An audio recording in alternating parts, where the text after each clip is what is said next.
जय हिंद साथियों इस वीडियो में आज हम आपको बताएंगे कि किसी भी ज़मीन की रजिस्ट्री जो है, कोई भी ज़मीन है, कोई भी प्लॉट है, ठीक है, कोई भी इकरारनामा है, तो उसकी रजिस्ट्री जो है, जो भी रजिस्टर्ड दस्तावेज है, तो वो आप कैंसिल कैसे करवा सकते हैं, इसका प्रोविज़न क्या है और इसके बारे में बात जो करता है वो करता है साथियों स्पेसिफिक रिलीफ एक्ट 1963। मैं आपको इस वीडियो में विद सेक्शंस के बताऊंगा कि कहाँ सेक्शन में प्रावधान किया है और विद पीडीएफ जो है विद कानून आपको समझाऊंगा। देखिए साथियों, जब भी कोई भी रजिस्ट्री दस्तावेज गलत हो जाता है, कई दस्तावेज होते हैं, जैसे मान लीजिए आपने कोई ज़मीन खरीदी है, ठीक है, गलत रजिस्ट्री है, बैला फुसला के धोखे धड़ेके में कर लिए, ठीक है, आप कैंसिल करवाना चाहते तो हो जाएगा। ठीक है साथियों, ये तो हो गया पहला। दूसरा है साथियों, जैसे मान लीजिए कोई गलत एग्रीमेंट या मान लीजिए गलत वसीयत की है, ठीक है, या मान लीजिए तीसरा कोई गलत एग्रीमेंट किया है, ठीक है, तो इन सबको आप कैंसिल करवा सकते हैं, कानून ने अच्छी तरह प्रावधान किया गया है। चलिए तो हम शुरू करते हैं कि कहाँ प्रावधान किया गया है और कानून इस पर क्या कहता है। साथियों, इससे पहले एक चीज़ और भी महत्वपूर्ण है कि यदि आप कोई भी कानूनी सलाह लेना चाहते हैं, क्रिमिनल संबंधी, प्रॉपर्टी संबंधी, ठीक है, या मान लीजिए आप यूपी से कोई भी प्रॉपर्टी खरीद रहे हैं, आप अपने डॉक्यूमेंट्स वेरीफाई चेक करवाना चाहते हैं तो करवा सकते हैं। हमारा कॉन्टैक्ट नंबर जो है साथियों वीडियो की डिस्क्रिप्शन दिया गया है, आप वहाँ से ले सकते हैं और फीस जमा कर सकते हैं, ये सारी सुविधाएं ले सकते हैं। चलिए आते हैं अपने टॉपिक पर। साथियों, ये है,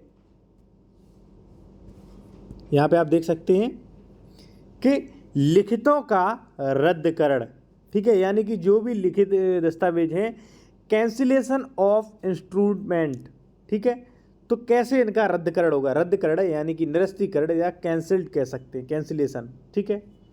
यहाँ पे अब आप देखिए ये 31 क्या कहता है। ये जो है साथियों, ये है हिंदी में इसे कहते हैं विनिर्दिष्ट, यहाँ पे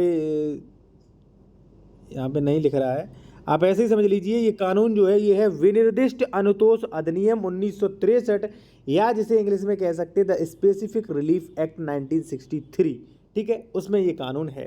ठीक है, तो क्या कहता है कानून कि कब रद्दकरण का आदेश दिया जा सकता है। पहली बात तो ये समझ लीजिए साथियों कि रजिस्ट्री जो है वो कैंसिलेशन का पावर जो है वो केवल और केवल जज को है, ठीक है, यानी कि डीएम, ठीक है, एसडीएम, ठीक है, एसपी, ये कोई भी जो है वो आपका रजिस्ट्री दस्तावेज कैंसिल नहीं कर सकता है। यदि मान लीजिए आपकी कोई प्रॉपर्टी है, खरीदी है, तो आप निश्चित रहें इन लोगों को पावर नहीं होता है। पावर किसको है? केवल और केवल जज को पावर है।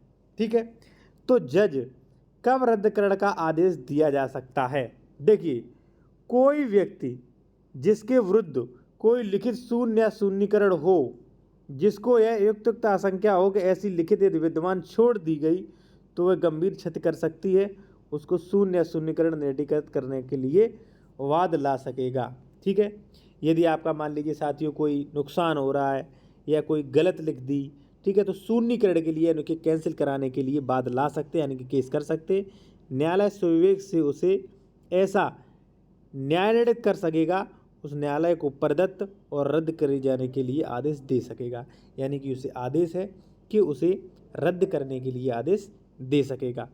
अब यहाँ से देखिए दूसरा, यदि लिखित भारतीय रजिस्ट्री अधिनियम, यहाँ पे देख सकते हैं, यदि लिखित भारतीय रजिस्ट्री अधिनियम 1908 का 16 के अधीन रजिस्ट्रीकृत हो तो न्यायालय अपनी डिक्री की एक प्रतिलिपि ऑफिसर को भेजेगा जिसके कार्यालय में यह लिखित इस प्रकार रजिस्ट्रीकरण हुआ है, और ऐसा ऑफिसर अपनी पुस्तकों में अंतर्विष्ट लिखित की प्रति पर उसे रद्दकरण कर त्रुटि कर देगा।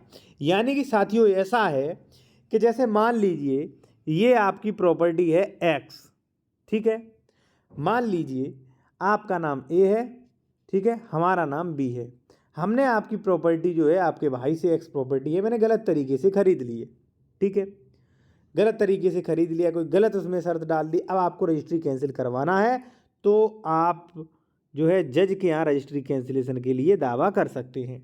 अब जज को ये पावर होता है कि रजिस्ट्री जो है वो कैंसिल इसको रद्दकरण कर सके। और रद्दकरण जब करेगा तो इसमें क्या लिखा है कि रद्दकरण करने के बाद जो भी मान लीजिए न्यायाधीश है, जो भी जज हैं, वो जो है अपनी एक क्या भेजेगा, यहाँ पे आप देखिए, यहाँ पे स्पष्ट लिखा है, यहाँ पे आप थोड़ा सा ध्यान दीजिए, ठीक है। एक प्रतिलिपि ऑफिसर को भेजेगा जिसके कार्यालय में ये रजिस्ट्री जो है वो की गई थी। जैसे मान लीजिए कई बात, जैसे मान लीजिए आप लखनऊ से हैं तो लखनऊ सदर प्रथम, या मान लीजिए इटावा से हैं तो इटावा, और मान लीजिए भरतना, तो जो भी डिस्ट्रिक्ट में जो है कई रजिस्ट्री ऑफिस होती हैं। और जब आपकी रजिस्ट्री कैंसिल होगी तो रजिस्ट्री कैंसिल के बाद एक आदेश जो है वो वहाँ पे भेजा जाएगा, ठीक है। और ऐसा ऑफिसर अपनी पुस्तकों में, क्योंकि देखिए जो भी रजिस्ट्रियाँ होती हैं, ठीक है, वो रजिस्ट्री ऑफिस में पुस्तकों में लिखी होती हैं, ठीक है, कि फलाना पूरा इन पर रजिस्टर मेंटेन होता है। क्योंकि देखिए जैसे मान लीजिए कहीं खो जाए, कोई दिक्कत हो जाए, तो रजिस्ट्री की ऑफिस के पास पूरा डाटा आपका रहता है। मान लीजिए जब से रजिस्ट्री ऑफिस शुरू हुए, चाहे वो 1983 हो, 1963 हो, ठीक है, या वो सन 2000 हो या 2023 हो, ठीक है, पूरा डाटा उनके पास कलेक्ट रहता है और वहाँ पे भेज दिया जाएगा। ऑफिसर अपने पुस्तक में, यानी कि अपना जो रिकॉर्ड है वहाँ पे रद्दकरण का आदेश चढ़ाइएगा, फलानी रजिस्ट्री जो है वो कैंसिल की जाती है, वो ये डाटा अपने पास भी फिर लिख लेगा, ठीक है। अब यहाँ पे लिखा है कौन सी लिखित भागत रद्द की जा सकती है, ठीक है। व्हाट्स इंस्ट्रूमेंट में बी पार्टिली कैंसिल, यानी कि न्यायालय को ये भी पावर है कि कोई भी लिखित, यानी कि कोई भी रजिस्ट्री जो है वो पार्टेबल कैंसिल भी हो सकता है, ठीक है। जब आप इंग्लिश में देखेंगे यही तो, व्हाट इंस्ट्रूमेंट में बी पार्टिली कैंसिल्ड, ठीक है। तो यानी कि न्यायालय चाहे तो उसका एक पार्ट कैंसिल कर सकता है, एक भाग कैंसिल कर सकता है, जो कि न्यायालय के लिए बहुत अच्छा होता है, ठीक है। जैसे मान लीजिए दो भाई हैं, ठीक है, एक ने अपनी प्रॉपर्टी गलत तरीके से बेच दी, एक की सही है, तो एक की रजिस्ट्री ही कैंसिल कर सकता है। यहाँ पे मान लीजिए कई बार क्या होता है, बैनामा एक ही लिख दिया जाता है, तो उसका देखिएगा यहाँ पे, ठीक है। जहाँ की कोई लिखित विभिन्न अधिकारों या विभिन्न बाध्यताओं का साक्ष्य हो, वहाँ न्यायालय उचित मामले में भागत, यानी कि पार्टेबल रद्द कर सकेगा और विशिष्ट को बना रहने दे सकेगा। यानी कि साथियों कुल मिला के ये है कि ज़रूरी नहीं है कि पूरी रजिस्ट्री कैंसिल हो। रजिस्ट्री जो है साथियों वो हो सकती है पार्टली कैंसिल, ठीक है ना, पार्टली कैंसिल भी हो सकती है, ठीक है साथियों। अब एक चीज़ मैं आपको बता दूं साथियों कि यदि आप कोई भी प्रॉपर्टी खरीद रहे हैं, ठीक है ना, कोई भी प्रॉपर्टी आप खरीद रहे हैं तो वहाँ पे रजिस्ट्री मैंडेटरी होता है देखना। अब आप ऐसे रजिस्ट्री में देख के जानेंगे क्या, तो साथियों ऐसा होता है, जैसे मान लीजिए ये रजिस्ट्री है कोई, ठीक है, मान लीजिए ये रजिस्ट्री है कोई, ठीक है, यहाँ पे क्रेता विक्रेता क्षेत्रफल पूरा विवरण दिया गया है, किसी ने आपको दिखा दी कि ये देखिए मेरी ज़मीन की रजिस्ट्री है। तो आपको ये चेक करना है, ये तो इसके हाथ में थी, हो सकता है ये बदलाव कर ले, हो सकता है ये फर्जी वाला हो। तो ये रजिस्ट्री जो है आप उसको दिखाई है, ये रजिस्ट्री ऑफिस में रजिस्टर्ड है कि नहीं है, ये आपको चेक करना होता है। अगर रजिस्टर्ड है तभी ये प्रॉपर्टी सही मानी जाएगी, और वो भी ज़रूरी नहीं सही। तो ऐसी आप कोई भी ज़मीन खरीद रहे हो, कोई भी आपको रजिस्ट्री चेक करवानी है, कोई भी आपको खतौनी चेक करवानी है, तो इन सब के लिए आप मुझसे संपर्क कर सकते हैं। कॉन्टैक्ट नंबर हमने वीडियो के डिस्क्रिप्शन में दिया गया है साथियों। और एक चीज़ कि आप फीस पे करके ही ये सारी सुविधाएं ले सकते हैं, जिससे आप जो भी प्रॉपर्टी की फ्रॉड है उनसे बच सकें साथियों। धन्यवाद।